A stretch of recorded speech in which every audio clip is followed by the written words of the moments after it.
मेरे दोस्तों सभी को मेरा अस्सलाम वालेकुम। बिस्मिल्लाहिर्रहमानिर्रहीम। ला इलाहा इल्लल्लाह मुहम्मदुर रसूलुल्लाह। दोस्तों बुजुर्गों, आज आप लोगों के बीच में ख़ास तौर से अपने लोगों अपने परिवार के बीच में मैं आया हूँ और बैरिस्टर असदुद्दीन ओवैसी साहब का एक पैगाम लेकर के आप लोगों के बीच में आया हूँ। ए मेरी कौम के लोगों, जाग जाओ। अगर अब भी नहीं जागोगे कब जागोगे? ये तमाम सरकारें हमारे साथ उत्पीड़न अत्याचार करती आ रही, ये सब लोग आप भली भांति अच्छी तरीके से जानते हो। जिस तरीके से आज ये सरकार इस देश के अंदर है, आप लोगों को पता है इस सरकार ने टोटल मुस्लिम विरोधी कार्य किए हैं। चाहे वो 3 तलाक का मामला हो, चाहे CNRC का मामला हो, चाहे बुरखे को लेकर के मामला हो, जितने भी काम किए हैं मुस्लिम विरोधी के हैं, सब आप लोग जानते हो। साथियों, उसको लेकर के कानून अगर हमारे खिलाफ गलत पारित होता है तो वहां हमारी आवाज उठाने वाला सिर्फ केवल एक मुसलमान जिसका नाम बैरिस्टर असदुद्दीन ओवैसी साहब है। पार्लियामेंट में आपकी आवाज आपके हक के लिए लड़ने का अगर कोई काम करता है तो वो बैरिस्टर असदुद्दीन ओवैसी साहब करता है, कोई MP MLA नहीं करता। आप लोगों के बीच में आकर के बड़े बड़े भाषण और दुआ दे करके आपके बीच में जाते हैं। जब मुसलमान के खिलाफ कोई कानून पास होता है तो उनके ऊपर बैठे नेता उनको चुप करके दबाने का काम करते हैं और हमारी आवाज दब के रह जाती है। हमारे खिलाफ जब कोई कानून पास होता है तो कोई नहीं बोलता है।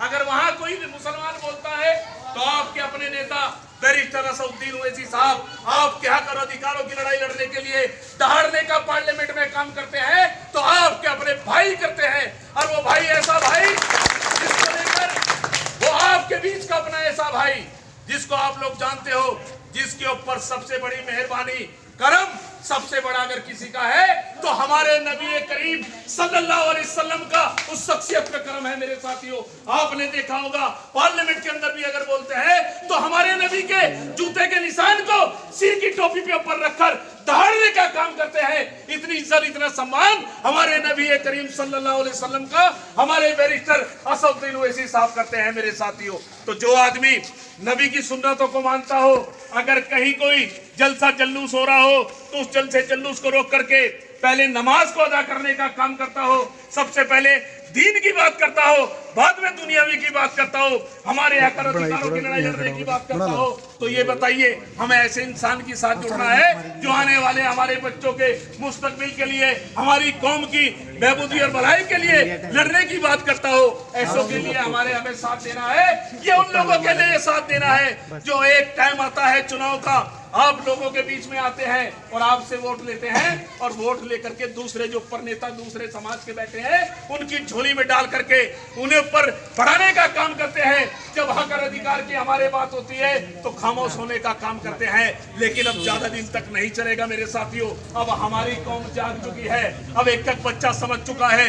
सब लोग नेट देखते हैं, नेट का जमाना है, मोबाइल देखते हैं, सबको पता है कौन हमारे हक की बात कर रहा है, कौन हमारे अधिकारों की बात कर रहा है, कौन हमारे लिए लड़ रहा है। तो मेरे साथियों, सब जानते हैं, सब समझ चुके हैं। अब आपको ज्यादा समझाने की जरूरत नहीं है।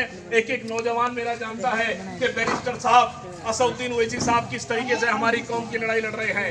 आज सबसे पहले आप लोगों के बीच में खास तौर से अपनी कौम को कहना चाहता हूं कि सबसे पहले हमें जगाने की अगर कहीं कोई जरूरत है तो अपनी कौम को जगाने की जरूरत है। अगर हमारी कौम जाग गई, अपने झंडे के नीचे आ गई, दूसरे समाज के लोग आपके साथ खुद ब खुद जुड़ जाएंगे। लेकिन आज तमाम पार्टियों को उठा करके देख लो, हमारे लोग अलग अलग पार्टियों में बिखरे हुए हैं। और तो और हद हो गई उस भारतीय जनता पार्टी में भी है जो हमारे खिलाफ कानून पास करती है, उसके अंदर भी हमारे समाज के लोग हैं। इससे ज्यादा हद क्या हो गई मेरे साथियों। लेकिन मैं अपने भाइयों से कहना चाहूंगा, ए मेरी कौम के लोगों, जाग जाओ, सीख ले लो उन दलित भाइयों से जिन्होंने एक अपने समाज को जगा करके उत्तर प्रदेश के अंदर दलित भाइयों ने सरकार बनाने का काम किया। पहले अपने समाज को जोड़ा, अपने समाज को जोड़ने के साथ दूसरे समाज के लोग भी उनके साथ जुड़े और उत्तर प्रदेश के अंदर उनकी सरकार बनी। यादव पार्टी को ले लो, समाजवादी पार्टी को, उन्होंने अपने समाज को जगाया। जब यादव जागा उन्होंने मुसलमान को साथ लगाया, दूसरे लोगों को साथ लगाया। जब दूसरे लोग साथ लग गए तो आपको पता है उत्तर प्रदेश के अंदर समाजवादी की सरकार बनी, वो किसके दम पे बनी सब जानते हैं। आप लोगों के दम पे बनी, मेरी कौम के दम पे बनी। मेरी कौम ने वोट दिया जब उत्तर प्रदेश के अंदर समाजवादी सरकार बनी, नहीं तो यादव के दम पे समाजवादी सरकार नहीं बन सकती थी मेरे साथियों। इसलिए मैं आपके बीच में आया हूं, अपने नेता का पैगाम लेके आया हूं। ए मेरी कौम के लोगों, आप तो समझ जाओ, अपनी ताकत को पहचानो, अपने झंडे को पहचानो।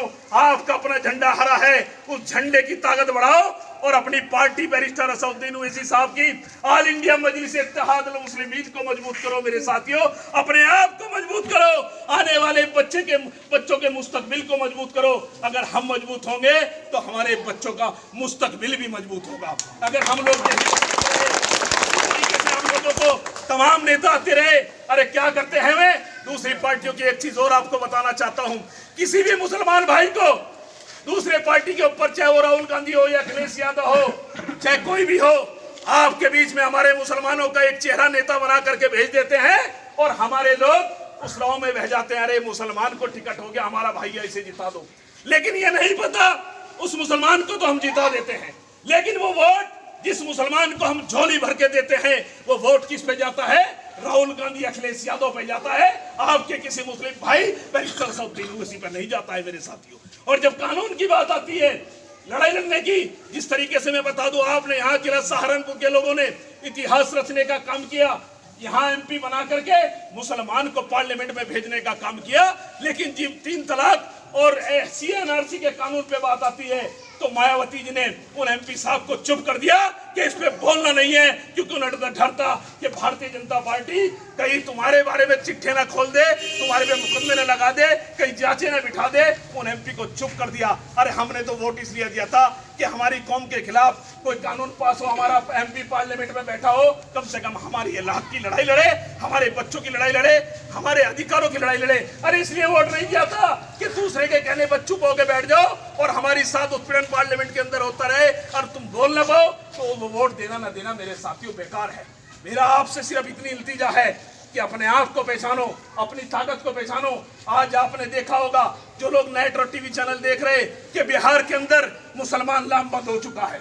मुसलमान समझ चुका है कि हमारा झंडा हरा है और हमें बैरिस्टर असदुद्दीन ओवैसी साहब का साथ देना है।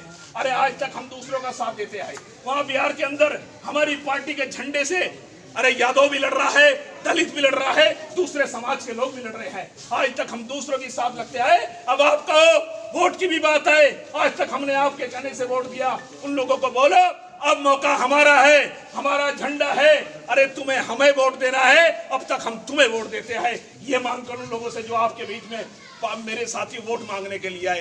तो मैं ज्यादा ना कुछ कहते हुए आपसे सिर्फ इतनी इल्तिजा करने आया हूँ, ए मेरी कौम के लोगों, मेरे परिवार के लोगों, अपने आप को जगा लो, अपनी ताकत बना लो और बैरिस्टर असदुद्दीन ओवैसी साहब के झंडे को मजबूती से पकड़ लो, उनकी पार्टी की रस्सी को मजबूती से पकड़ लो। इंशाअल्लाह आपके हक और अधिकारों की लड़ाई, अभी तक यहाँ कोई ना MP है ना MLA है, आपने देखा होगा, फिर भी पार्लियामेंट के अंदर हमारे बैरिस्टर असदुद्दीन ओवैसी साहब एक मुसलमान और दलित की लड़ाई मजबूती के साथ पार्लियामेंट में लड़ने का